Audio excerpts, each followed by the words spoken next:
क्या कहना सर आपका कॉलेज चुनाव को लेकर के? कॉलेज चुनाव 7 जनवरी को घोषित हुए हैं।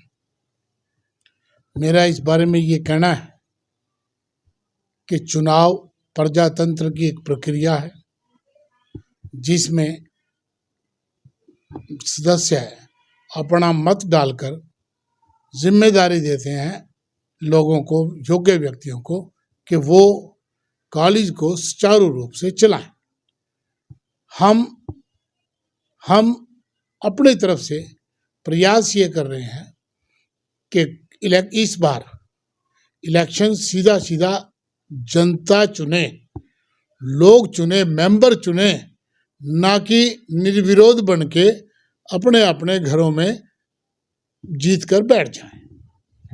आपने सर पहले एक प्रेस कॉन्फ्रेंस की थी, उसमें आरोप लगाए थे कि प्रबंधक समिति ने आपके भी वोट काट दिए, आपके ग्रुप के वोट काट दिए हैं और अपने हिसाब से मनमर्जी से वोट बनाए हैं। उस मामले में अब वोटर लिस्ट पब्लिश हो गई है, सार्वजनिक हो गई है, तो उस मामले में क्या सच्चाई निकल के सामने आई? अब आप देखिए, उन्होंने जो वोट काटे थे 769 वोट, उनकी जगह वो नए वोट बनाना चाहते थे, अपने चहेतों के वोट बनाना चाहते थे, अपने लिए वोट बनाना चाहते थे। आप लोगों के द्वारा मैसेज पब्लिक तक पहुंचाकर ये बता दिया गया कि भाई नहीं, ऐसा नहीं हो सकता, ये इलेक्शन है। अगर आपने वोट बनाने हैं तो खुले तौर पे बनाइए, लोगों से एप्लीकेशन मांगिए। आप एप्लीकेशन मांगेंगे, जितनी एप्लीकेशन आएगी उसमें ड्रॉ सिस्टम से उनको मेंबर बना दीजिए। उसका रिजल्ट क्या हुआ? आज 3714 से घटकर 2916 वोट रह गए।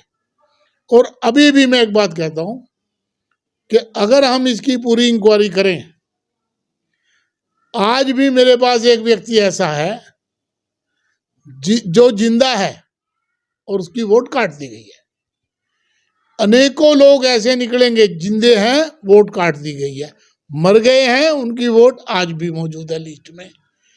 क्यों? क्योंकि ये हाबड़ ताबड़ में इन्होंने ये सारी प्रक्रिया की है। तो सर, आप वोटर लिस्ट से संतुष्ट हैं या नहीं, जो अभी इन्होंने पब्लिश की है, जो प्रबंधक समिति ने पब्लिश की है? मैं बिल्कुल संतुष्ट नहीं हूँ प्रबंधक समिति की इस सूची से। इनको चाहिए था, पहले आई कार्ड बनाते, सबका आई कार्ड के लिए मांग करते कागजों की, और जो लोग उसमें आते, जो लोग अपनी वोट बनवाते, जिनके ये आई कार्ड बनवाते, उनकी लिस्ट आनी चाहिए थी। लेकिन ये इलेक्शन प्रक्रिया शुरू होने से पहले इलेक्शन प्रक्रिया शुरू कर दी। 7 जनवरी को हमने इलेक्शन की डेट घोषित कर दी। आज हम आई कार्ड के लिए नाम मांग रहे हैं, वोटर उनके कागजात मांग रहे हैं। क्या मतलब है इसका? मांगे गए हैं आई कार्ड के लिए कागजात? यस, अब मांगे गए हैं। पिछली डेटों में कोई नोटिस दिखा दिया है वेबसाइट पे। अब वेबसाइट पे फिर वोट डलवा लें, आने जाने की जरूरत नहीं रहेगी लोगों को। दूसरी बात जो मैं कहना चाहता हूं कि मैं एक की बजाय 2 वार्डों से लड़ना चाहता हूं, 2 कोलिज्म से लड़ना चाहता हूं। मेरे को 2 कोलिज्म से लड़ने की इजाजत क्यों नहीं है? कौन से विधान में लिखा है? इंडिया के विधान में नहीं लिखा।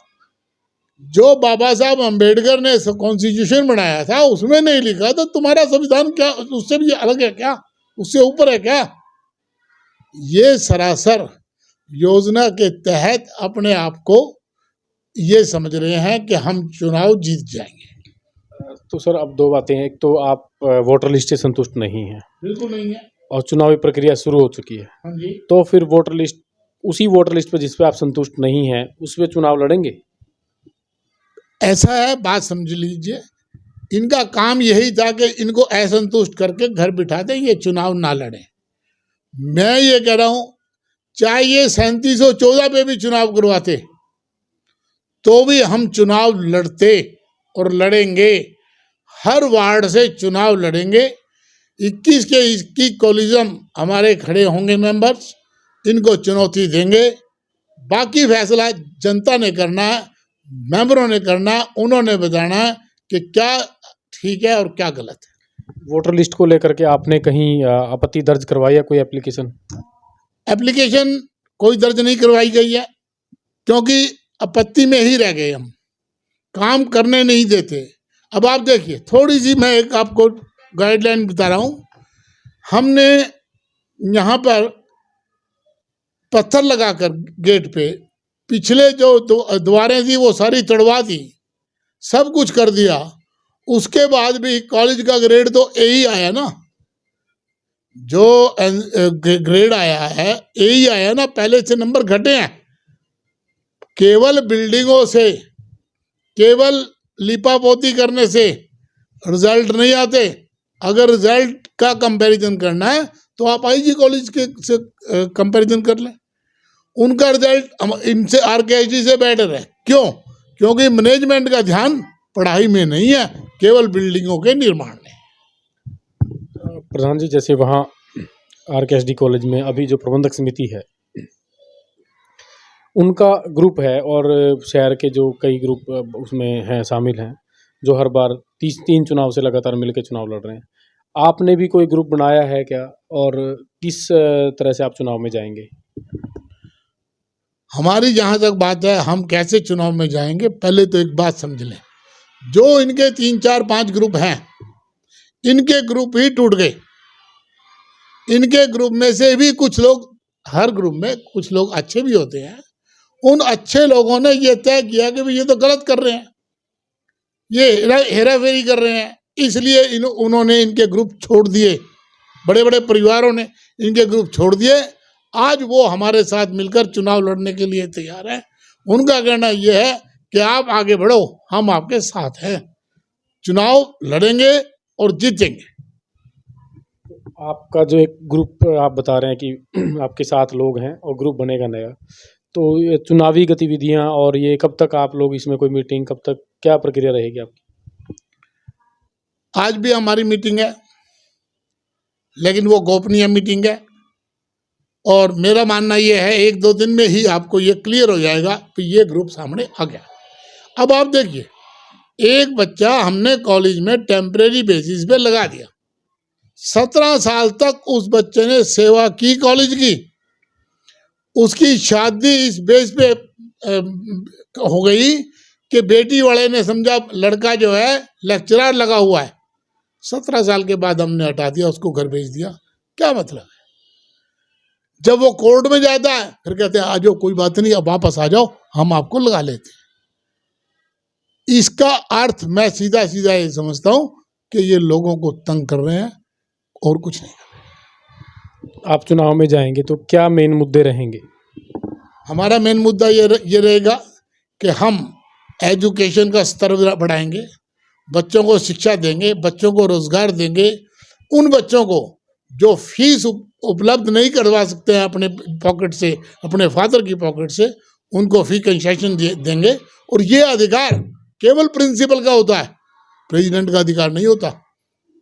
लेकिन यहाँ क्या है कि जब तक प्रेसिडेंट साइन ना करते, जब तक फीस माफ नहीं हो सकती। कमाल है।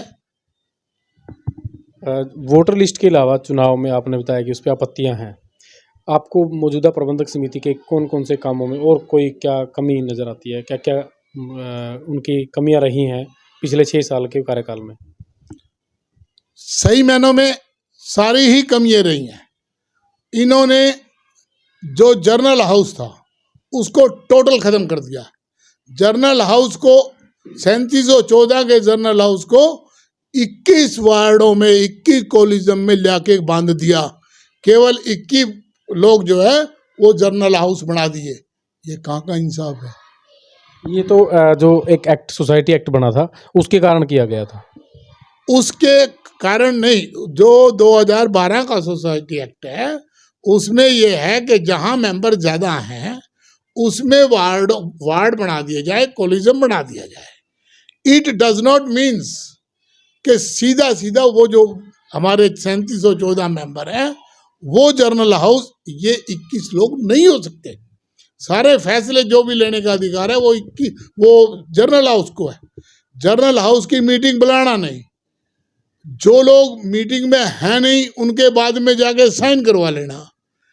कुछ लोग ऐसे भी हैं जो मीटिंग में दिखा रखे हैं और वो लोग यहाँ पे हैं नहीं, हम जब अगली प्रेस कॉन्फ्रेंस करेंगे उसमें सारी डिटेल, और इन जो लोग इनके कॉलेजों में जीते हुए थे वो लोग डिटेल करेंगे। आप चिंता क्यों करने लग रहे हो, वो लोग बताएंगे, क्योंकि हम बाहर हैं, हम बाउंड्री से बाहर हैं, हमें वो जानकारी नहीं हो सकती।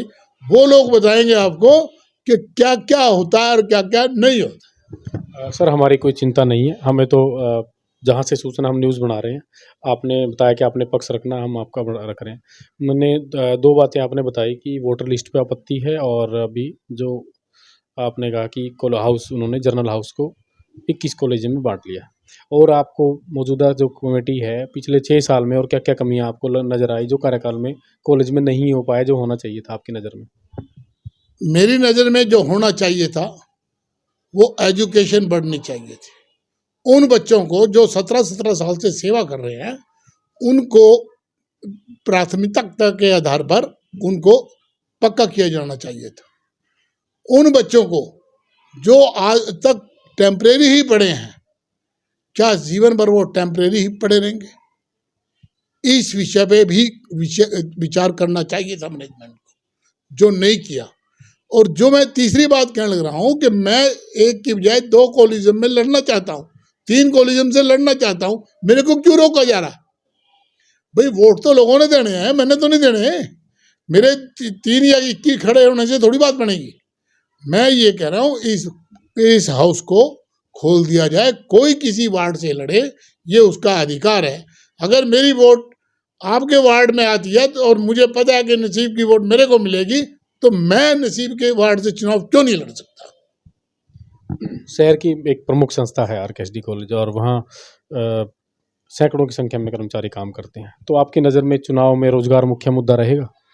बिल्कुल रोजगार मुख्य मुद्दा नहीं रहेगा, इनका व्यवहार भी मुख्य मुद्दा रहेगा।